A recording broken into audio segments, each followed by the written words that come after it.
The man was found at 4:17 in the morning. He had come over the east perimeter wall, not the front, not the service entrance, not any of the 3 points that the estate's security rotation covered on its 40-minute cycle. He had found the 12-minute window between the second and third patrol positions with the precision of someone who had been given the information rather than discovered it himself. That distinction mattered.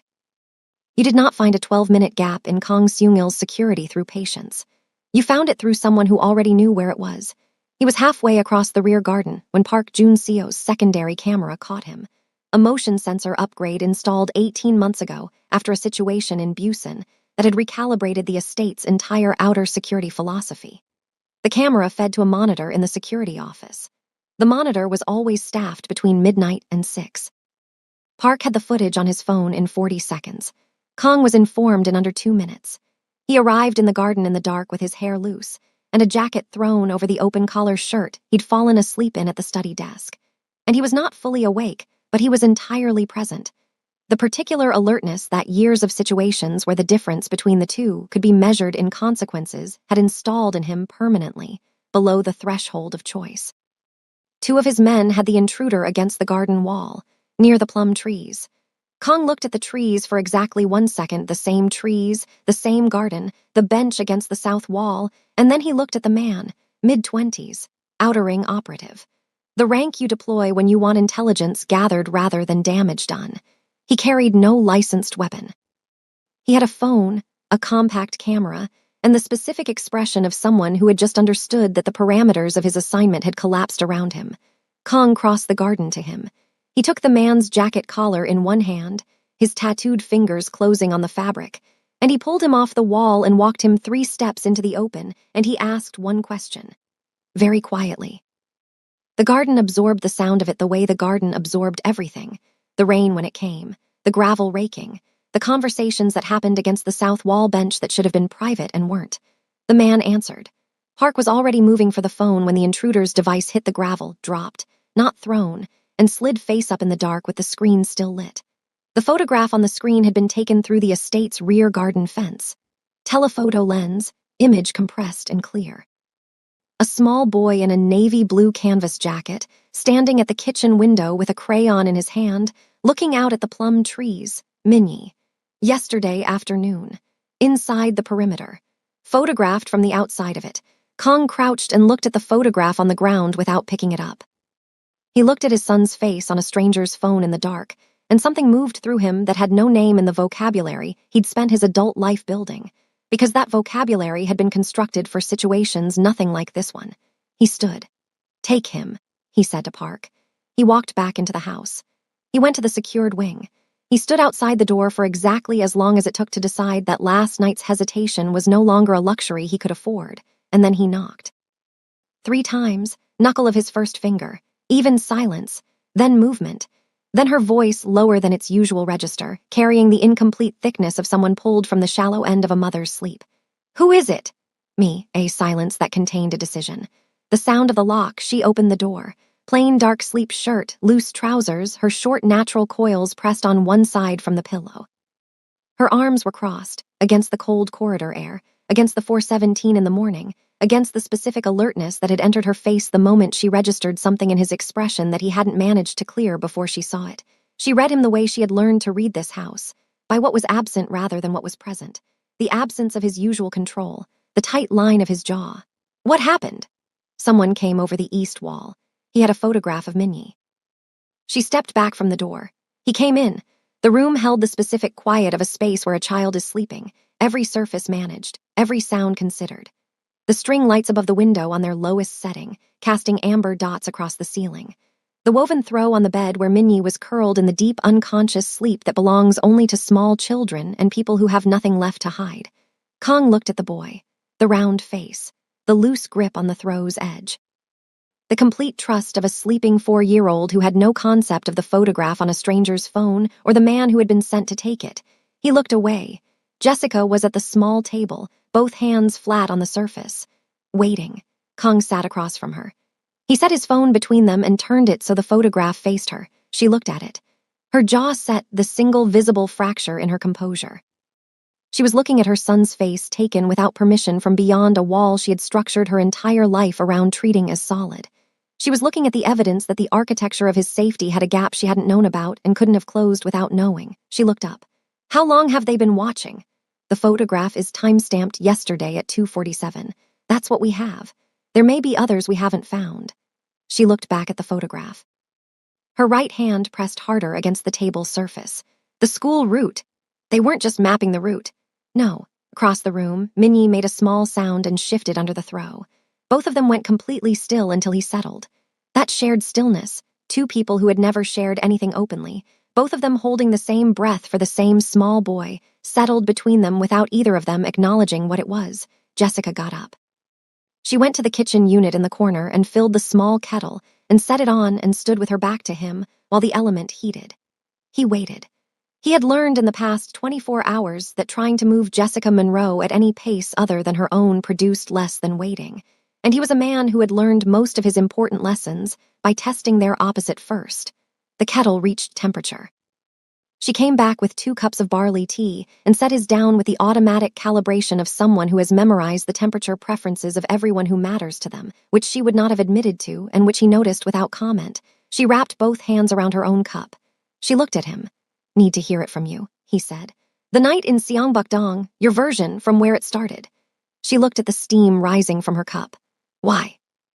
The DNA result tells you what you need to know. It tells me what I know, not what I understand. She held his gaze for a long time, measuring something about him that she had been measuring in small increments for 4 years without ever having enough of him in the room to get a complete count. I was 24, she said. 14 months in Seoul.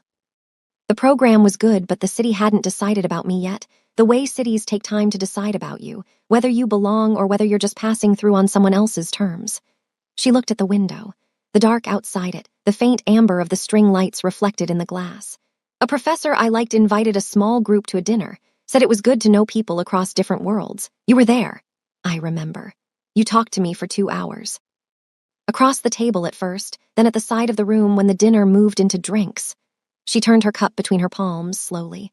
You asked about my research. Not politely, actually. You'd read something adjacent to it. You had opinions about it that were wrong but informed enough that arguing with them was interesting. The corner of her mouth moved very slightly at something in the memory. Then it didn't. I didn't know who you were. I knew you were someone. Rooms don't organize themselves like that around nobody, but I didn't know what kind of someone. When did you find out? Before morning. Someone mentioned your name in a context that made it clear. She looked at her cup. By then it was already what it was. Kong was quiet. The rain had begun sometime in the last hour. He could hear it now against the outer wall of the secured wing, light and steady. I left before you woke up, she said. Because I didn't know what to do with what I'd walked into, and I thought if I left cleanly enough it would become a night I remembered and eventually put away somewhere that didn't have much weight. She looked at him. That's not what it became. When did you know about Minnie? 6 weeks later. Flat, undecorated. I had just decided to go home. I was going to leave Seoul, go back to Atlanta, figure out a different path. And then I found out I wasn't leaving alone, and going home meant explaining something I didn't have the language for yet to people who would need very specific language. She paused. And Minnie had a respiratory issue very early that needed monitoring. The medical infrastructure here was... She stopped. Started again differently. I found the reference to your mother's secretary through a professor connection. She helped me get the position without knowing, I think, exactly whose house it was.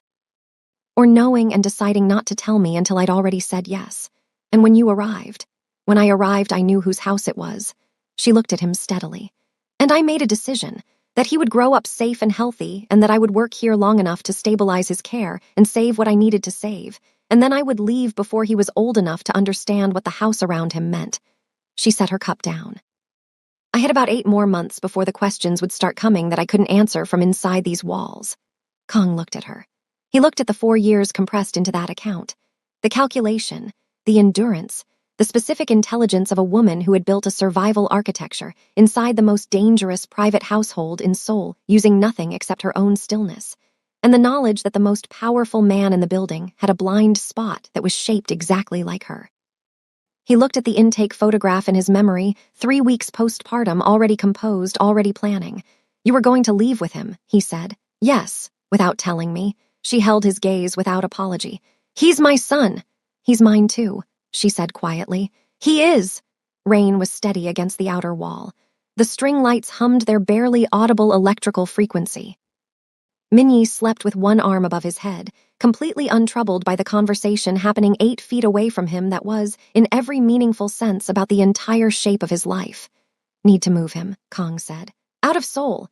The Gangwon property 3 hours north, secure, staffed. No, he stopped. He has a pulmonology appointment Thursday.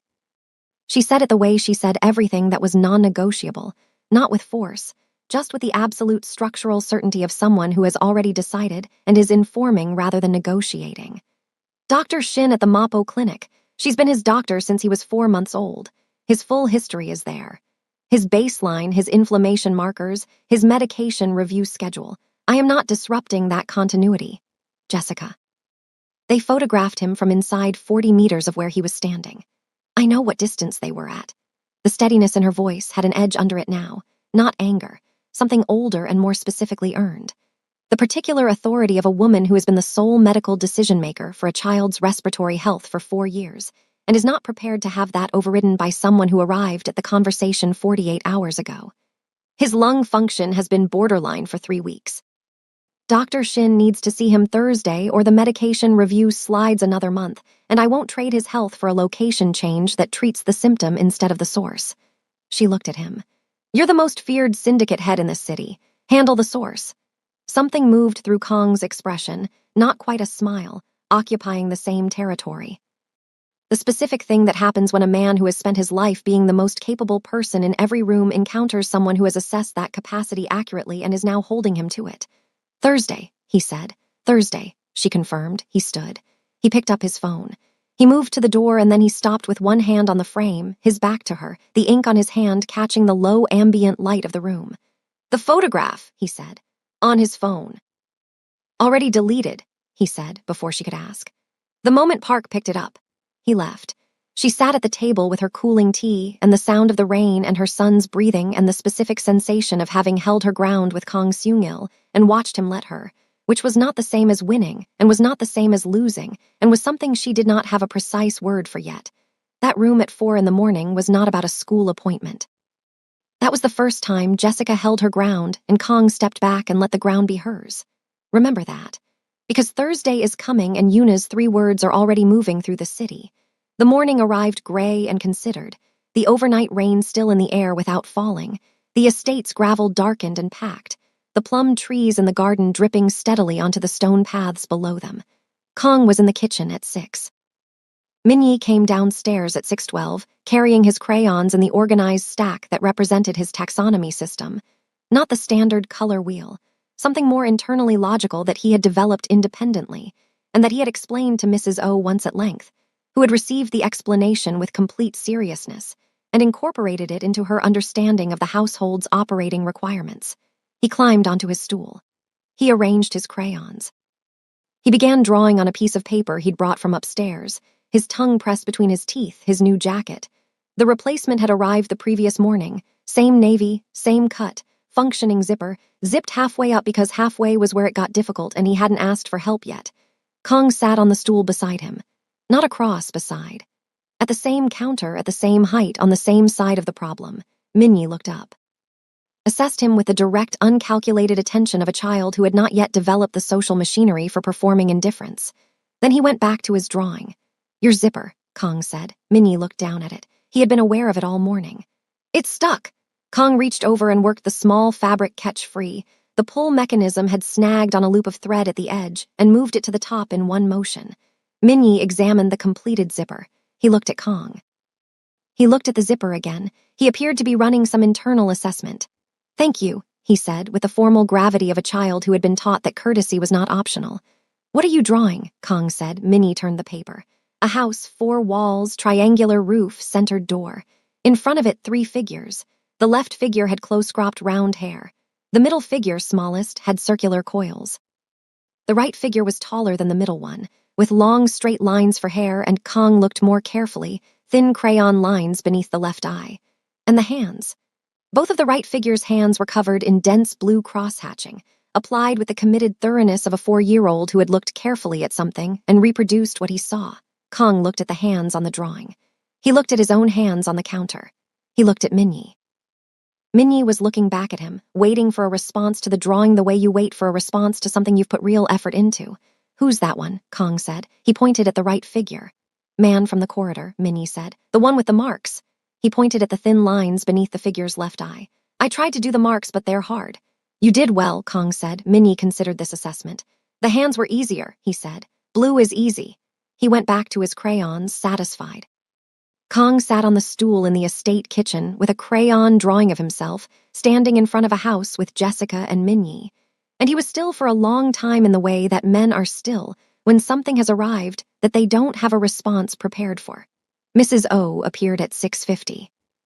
She took in the scene, the Mafia boss on the child's prep stool, the child drawing beside him, the drawing on the counter between them, with the single comprehensive glance of a woman who had operated in this household for 6 years and had developed the specific skill of absorbing information without reacting to it visibly. She turned to the stove. She began measuring ginger root. "Oh," Minnie said without looking up. "He doesn't know about zucchini yet."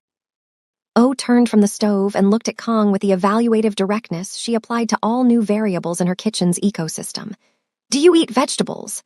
Kong looked at Minnie, then at Mrs. O. "Sometimes." Minnie nodded slowly, reserving final judgment, and returned to his drawing. Jessica came in at 7:15 and found them there. She stopped in the doorway. Kong was on the stool beside Minnie. Minnie was in the middle of explaining something about the drawing, his crayon gesturing at the third figure with the focused authority of a curator, and Kong was receiving this explanation with complete attention. Not the performed attention of an adult managing a child. Actual attention. The kind that requires you to be fully in the room. She stood in the doorway. She watched this. She identified what was happening in her chest, and she set it aside the way she set things aside when they were too large to be usable yet. Minnie looked up and found her. "Mama, I showed him the drawing." "I can see that." She came in. She went to the counter and poured barley tea from Mrs. O's perpetual thermos, and she stood and drank it, and she did not look at Kong, and Kong did not look at her, and the space between them in the small, warm kitchen had a quality that Mrs. O addressed by becoming extremely focused on her broth. "Mama," Minnie said. "Does he live here now?" O found the garden window very interesting. Jessica set her cup down. She looked at the drawing on the counter, the house, the 3 figures, the right-hand one with the careful blue cross-hatching on its hands and the thin lines beneath its left eye. She looked at it long enough to have a full thought about it, whatever that thought was, and then she looked at her son. "He lives in this house, yes," she said, "but does he live with us?" She looked at Kong. Kong looked at her.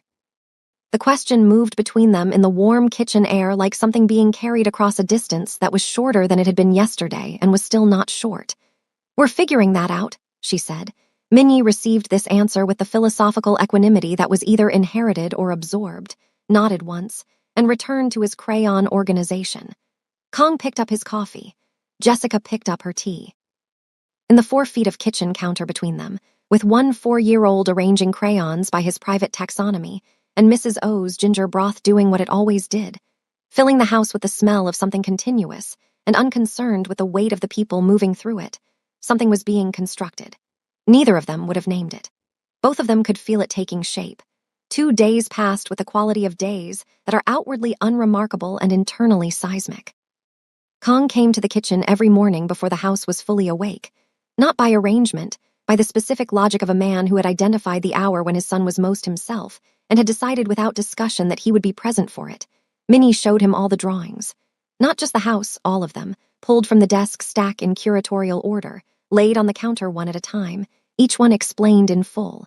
Kong listened to every explanation. He did not shorten any of them. The Blue Bear narrative, which arrived on the second morning and ran 11 minutes with 3 narrative subplots, and a resolution involving weather, received the same quality of attention as everything else. On the second morning, Minnie explained the crayon taxonomy system.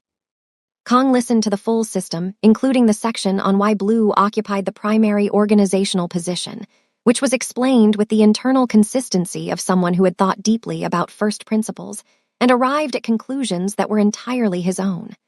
"So blue goes first because it's the most important color," Kong said when the explanation concluded. "Yes. It's the most important color because Because it's blue, Minnie said, with the patient precision of someone explaining something self-evident to someone who is trying very hard. Kong accepted this.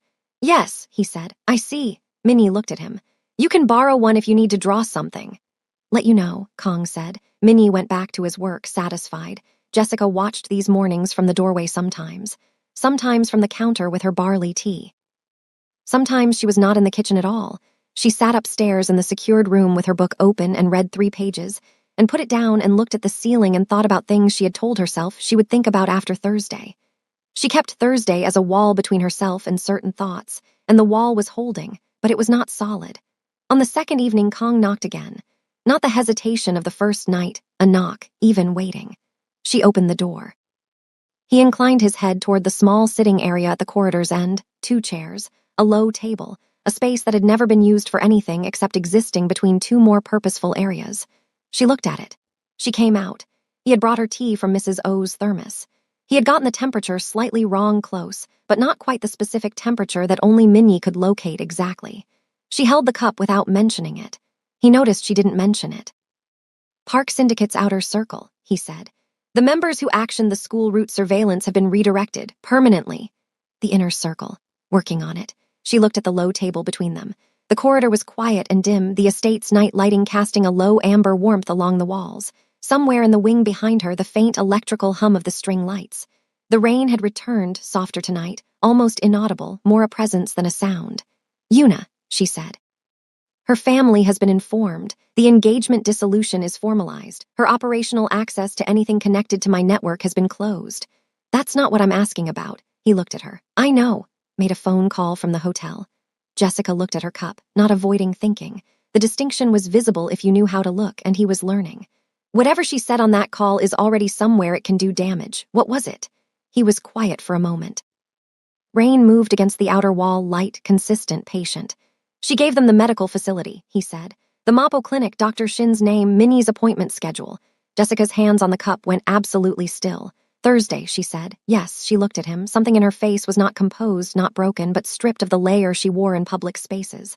I told you Thursday. I know. I told you he needs that appointment. I know. He held her gaze steadily. He'll have it. 6 personnel in and around the clinic before it opens. The route covered from this gate to that door and back. Dr. Shin's schedule cleared around his slot so there is no waiting room. The counter information on what Yuna gave them. He stopped. Restarted with less tactical language because this was not a tactical conversation. They'll find that the appointment is not the opportunity they think it is. I was 3 moves into this on Tuesday night. I handled it at the source. She searched his face with the specific attention she had applied to everything in this house for 4 years, looking for the gap between what was said and what was true. She had been very good at finding it. She did not find it now. She looked at him for a long time and did not find it, and that fact itself was something she would think about later, on the other side of Thursday, when she had given herself permission. He's going to ask you to come upstairs, she said. Her voice was quiet now, different in register from the operational conversation they'd been having. He asked me again this afternoon why you don't eat dinner with us. I told him you had evening work. She looked at her cup. He said he could save you zucchini. Corridor held that between them for a moment. Tell him yes, Kong said. Tomorrow, dinner, tell him I'll be there. She looked up at him. The string light's amber glow from under the door gap, the rain, the low corridor warmth. The specific expression on his face that had been occurring with increasing frequency over the past 2 days. Not unguarded exactly, not for a man who had spent 15 years building a guard that could survive anything but thinned. The mask present but permeable. Tomorrow, she said. Dinner! She went back to the room. He stood in the corridor for a moment after the door closed. Then he walked back through the estate toward the study, past the entrance hall marble, past the staircase, the sound of the rain accompanying him through every room. Wednesday came in behind the rain and left ahead of it. Kong spent the morning in the operations room with Park and 2 senior lieutenants, running the Thursday logistics through their final iteration. 6 personnel, 2 vehicles, 1 decoy route through Mapo that would create a visible pattern for anyone watching, and 1 actual route that diverged 3 blocks from the estate gate and arrived at the clinic from a direction that no surveillance positioned around the school route would cover. The clinic's internal security had been briefed in the language of a private security consultation. Professional, non-specific, sufficient. Dr. Shin's schedule had been restructured around a slot that created no waiting room exposure. Park reviewed the final plan with the face of someone whose professional opinion of the thoroughness of the operation was complicated by the nature of what the operation was for. He said nothing about this. He had been Park Junseo for 41 years, and he had learned that certain observations were better carried internally than expressed. Counterinformation, Kong said. Confirmed delivered to the Park Syndicate's inner circle. Confirmed. Their intelligence now indicates the Thursday appointment has been moved to a Gangnam clinic Friday morning. They've repositioned their surveillance accordingly. Park paused. They'll find nothing in Gangnam Friday morning. Good. The cost to them of that repositioning once they realize the error will be understood as a message, Kong said. Yes, Park nodded. He gathered the logistics documentation. He stopped at the door. The boy, he said, without turning around. He's well. His lung function has been borderline for 3 weeks, Kong said. Dr. Shin will assess Thursday. Park turned around.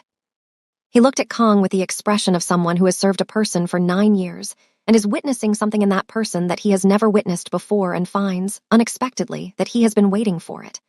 Good, he said, and left. Dinner Wednesday evening was Minnie's production from the planning stage forward. He had informed Mrs. O at noon, in terms that brooked no ambiguity, that tonight's meal required the jjigae, rice, and zucchini cut the small way. He had specified the zucchini preparation in detail that Mrs. O received with the professional respect she extended to all valid kitchen directives regardless of the height of the person delivering them. He had also arranged the seating. The kitchen table, round, 4 chairs. He had assigned positions. His own, directly across from the chair he had designated for Kong, because face-to-face was the correct configuration for a meal with someone you were still assessing. Jessica on his right, because that was where she always sat. The 4th chair left empty. When Kong arrived and asked who it was for, Minnie said it was for no one. He simply preferred 4 chairs, and Kong accepted this with the complete seriousness it deserved. Mrs. O served the food.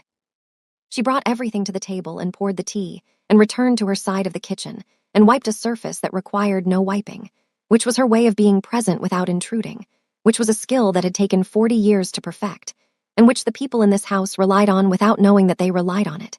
Minnie served Kong the zucchini himself. Spoon to plate, the small pieces arranged with the unself-conscious care of a child performing an act of hospitality he had decided was his role. Kong received it with the same unself-conscious seriousness. He looked at the plate. He looked at Minnie.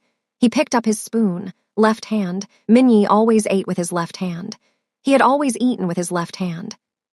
Every staff member in the house had at some point gently redirected this, and Minnie had at some point gently ignored the redirection and resumed his left hand, and the subject had eventually been dropped by everyone except the 2 temporary kitchen staff members from the previous year who had not yet understood which battles were available and which were not.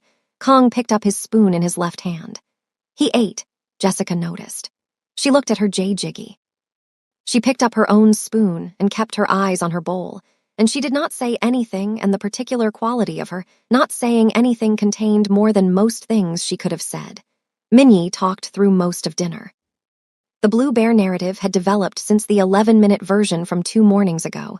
There were new characters, a geographical expansion, and a resolution that involved a significant change in weather patterns that Minnie described with the confidence of someone who had thought through the meteorological implications carefully. Kong listened. He asked 2 questions, the right 2 questions, the ones that indicated he had been following the actual thread of the narrative and wanted to know what happened next, not the questions adults ask to perform engagement with children. Minnie looked at him after the 2nd question with an expression of profound, uncomplicated satisfaction. Jessica kept her eyes on her bowl. After dinner, while Minnie washed his hands at the sink in the manner of a child for whom hand-washing was a sensory experience as much as a hygienic one, both forearms wet to the elbow when he returned, Jessica stood at the counter collecting the bowls and said, without looking at Kong, "He's going to want you to come upstairs." "I know. You don't have to." "I know." She turned and looked at him then. The kitchen around them, the round table, the 4 chairs, the empty one, the smell of Mrs. O's broth still present in the warm air, the rain starting again against the kitchen window. Whatever was being built in this kitchen over the past 2 days was visible to her now in a way it hadn't been before dinner. Or it had always been visible and she had been choosing not to look directly at it. She was not sure there was a meaningful difference. "Then come upstairs," she said. Quiet, not an instruction. the specific register of a concession that has been decided on rather than arrived at spontaneously. Minyi came back from the sink with wet forearms and announced he was ready for bed. The bedtime routine was Minyi's sovereign territory. Kong had not been briefed on this. Jessica had not briefed him because there are things that need to be experienced rather than prepared for, and this was one of them. It involved the specific arrangement of the woven throw, which had a correct orientation and an incorrect orientation, and Minyi knew the difference. The window negotiation, which was a recurring constitutional matter regarding temperature versus the sound of rain, and which ended tonight in their usual compromise of 1 inch with the radiator turned up slightly. The migration of the crayon stack from desk to bedside table, a change of mind, the migration back.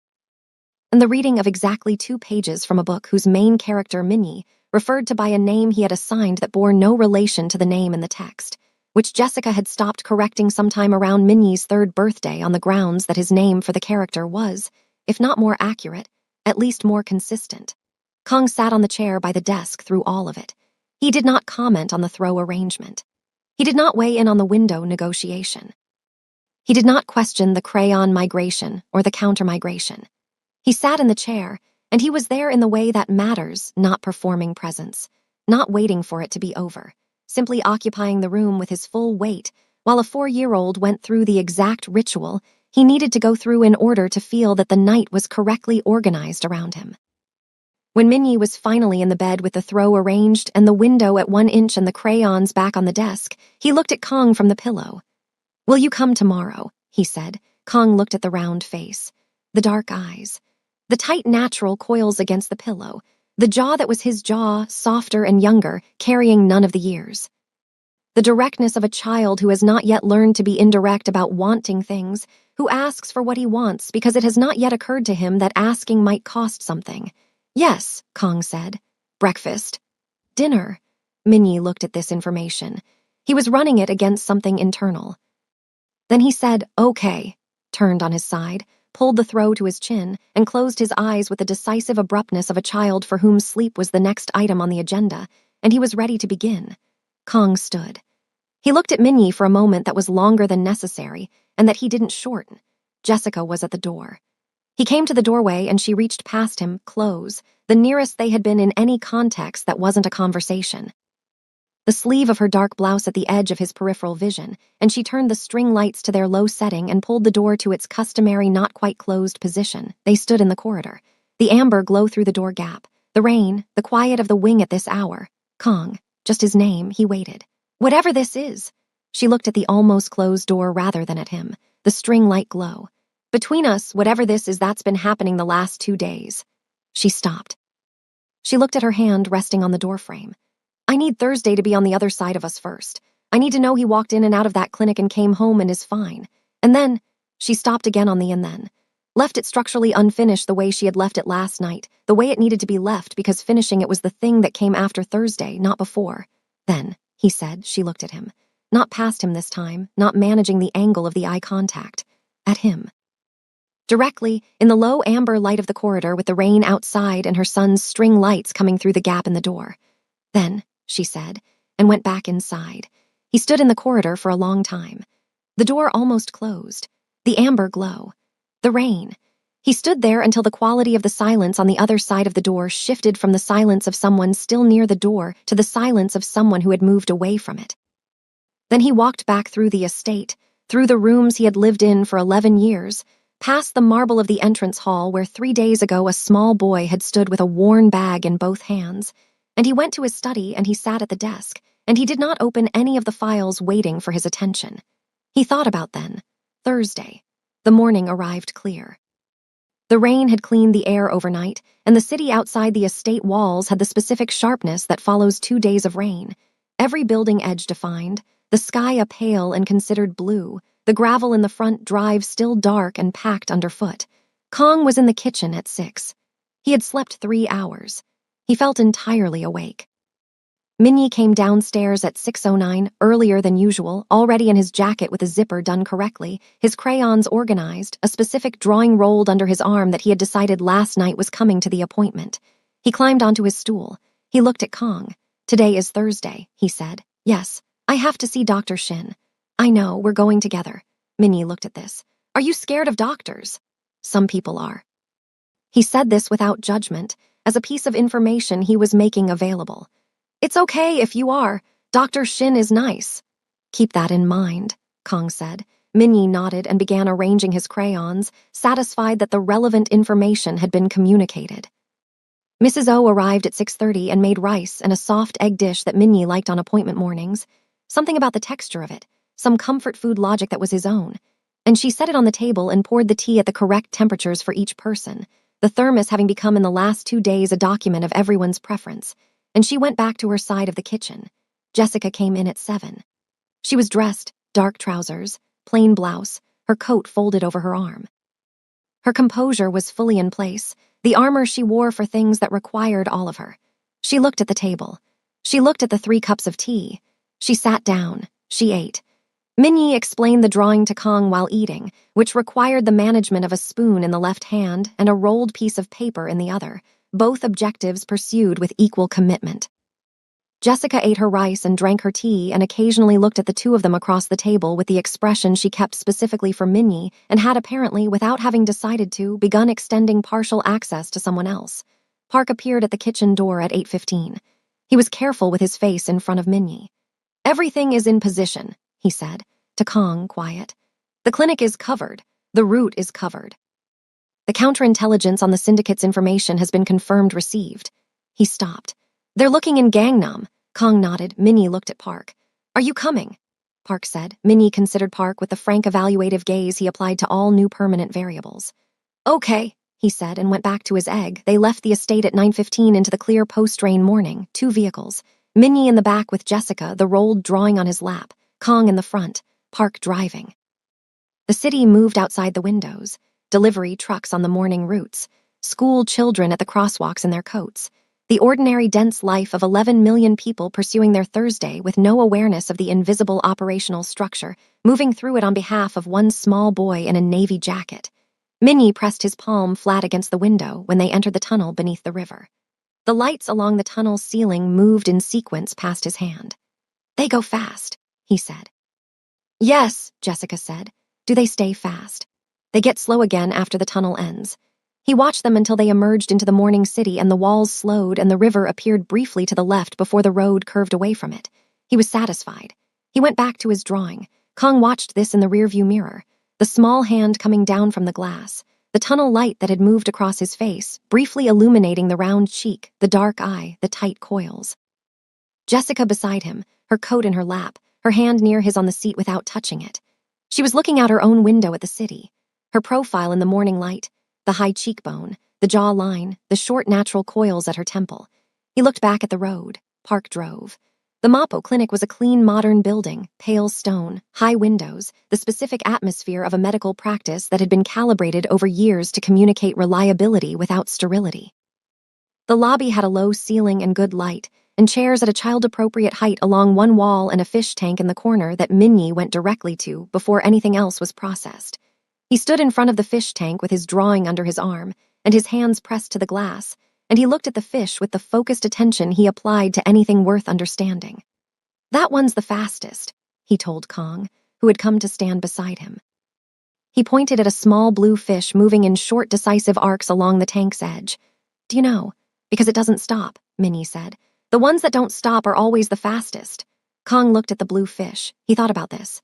That's true, he said. Minnie looked at him. You knew that already.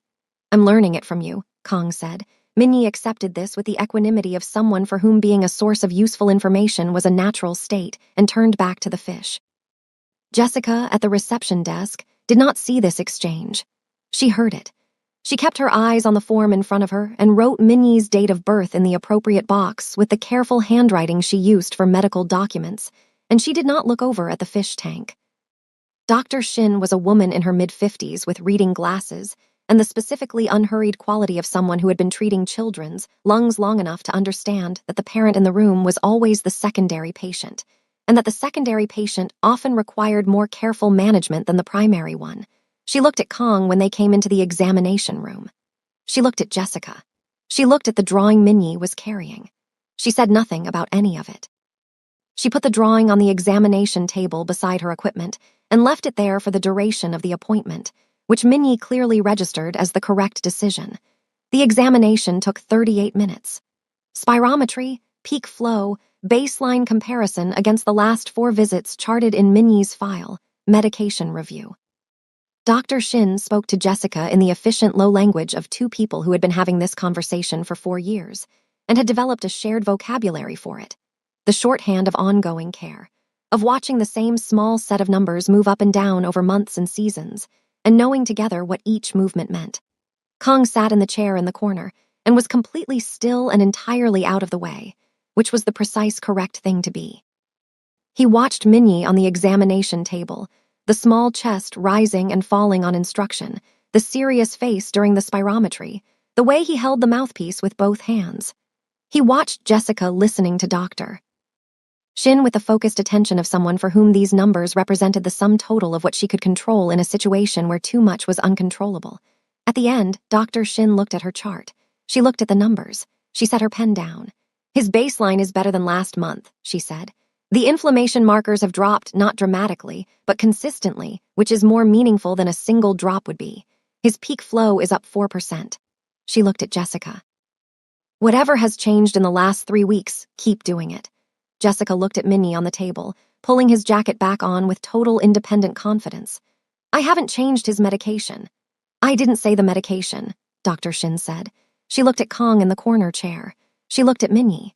She looked back at Jessica with the expression of a woman who had been in practice for 25 years and recognized what stability looked like and what produced it.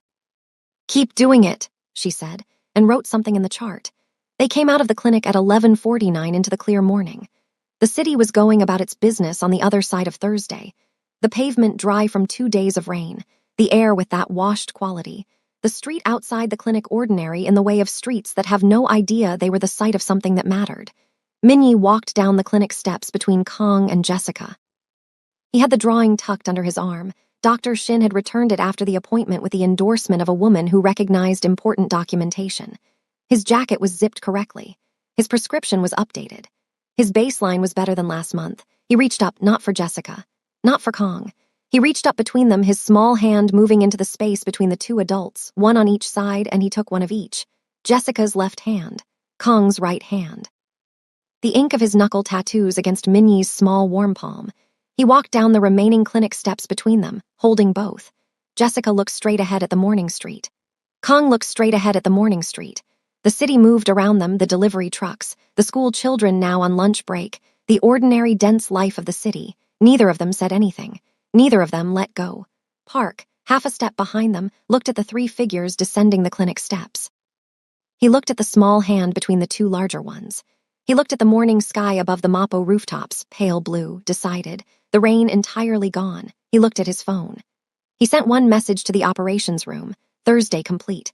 Coming home, he put his phone away. He followed them to the car. He reached up between them and took both their hands and walked down those steps, and neither of them said a single word and neither of them let go. Thursday is over. Jessica said there was something she needed to say on the other side of Thursday. We are on the other side of Thursday now. Part 3 is coming. Subscribe to Afro Soul Romance TV and turn on your notifications, because what she says next changes everything.